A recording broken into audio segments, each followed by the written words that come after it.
Chief Justice, student, teachers, I am here to a daughter. माँ, ओ माँ, मैं भी जीना चाहती हूँ। मैं भी तेरे आंचल में सोना चाहती हूँ। तेरे ममता के ममत के कोख में पलना चाहती हूँ। मुझे मार मत, मुझे भी जीने दे। माँ, एक मौका तो दे। माँ, मेरी पुकार सुन। एक तू ही है जो मेरी पुकार सुन सकती है। माँ, मेरी पुकार सुन। हाँ, जानती हूँ कि तू लोगों के आगे मजबूर हुई है, पर तू आवाज उठा। तेरी आवाज को कोई नहीं टालेगा। तेरे आवाज के खिलाफ जाने की कोई हिम्मत नहीं कर पाएगा। माँ, एक बार आवाज उठा कर तो दे।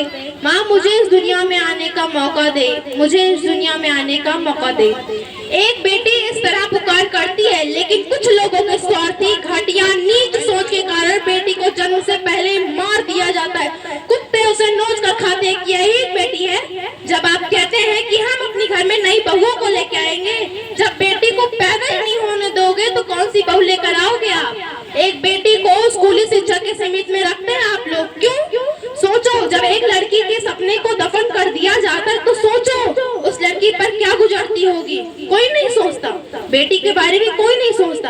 अगर बेटी ने आवाज उठाई तो लोग कहते हैं नक्चड़ी है, बेशरम है, ये कहकर उसकी आवाज को चुप कर देते हैं। कौन सोचता है बेटी के बारे में? और बेटा शिक्षा प्राप्त करे तो सिर्फ एक परिवार का शिक्षित सदस्य होता है जनाब। बेटी शिक्षा प्राप्त करे तो वह संपूर्ण परिवार को शिक्षित कर देती है। सोचो, संपूर्ण परिवार को। अगर एक बेटी शिक्षित हो तो अपने संतान को लीडर, अनुशासित और बलवान बना सकती है। आप लोग एक बेटी को बेटी ना समझिए। I am not only girl, I am doctor. I am not only girl, I am engineer. I am not only girl, I am pilot. I am not only girl, I am IAS officer. I am not only girl, I am leader of my life.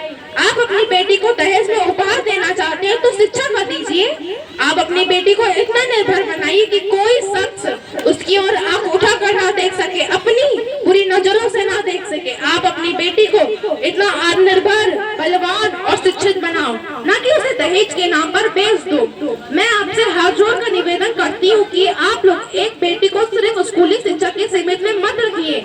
उन्हें अपने उज्जवल भविष्य निर्माण करने के लिए एक मौका तो दीजिए जनाब, वो बड़ा नाम करेंगे आपका। और बेटियों, कुछ ऐसा करो अपने जीवन में कि माँ बाप गर्व से कह सके, हाँ, आज मुझे अपनी बेटी पर गर्व महसूस होता है। हर सब कुछ बेटों को ही मिलता है, बेटी को क्यों कुछ नहीं मिलता? लोग कहते हैं बेटी बोझ है, कभी पिता के लिए, कभी पति के लिए, कभी भाई के लिए, तो कभी बेटी के लिए। हमेशा एक बेटी को ही बोझ माना जाता है। उसे कभी माँ बनना, कभी बहन बनना, कभी पत्नी बनना, ऐसे बंधनों में कैद कर दिया जाता है। उन्हें अपने उज्जवल भविष्य निर्माण करने के लिए मौका तय नहीं दिया जाता।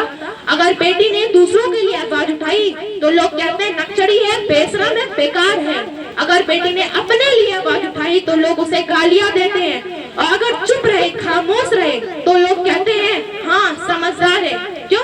हम अपनी आवाज उठाना नहीं जानते, अपने अधिकारों के लिए लड़ना नहीं जानते।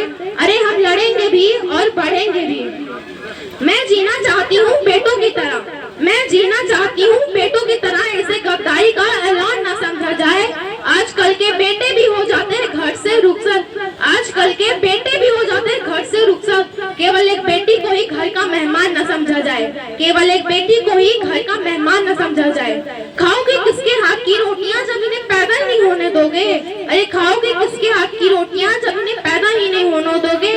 माँ बाप की जिंदगी में एक ऐसा दिन आता है कि उनके जिगर का टुकड़ा ही नहीं, बेटियां भी अपना फर्ज निभाती हैं। जय हिंद, जय भारत।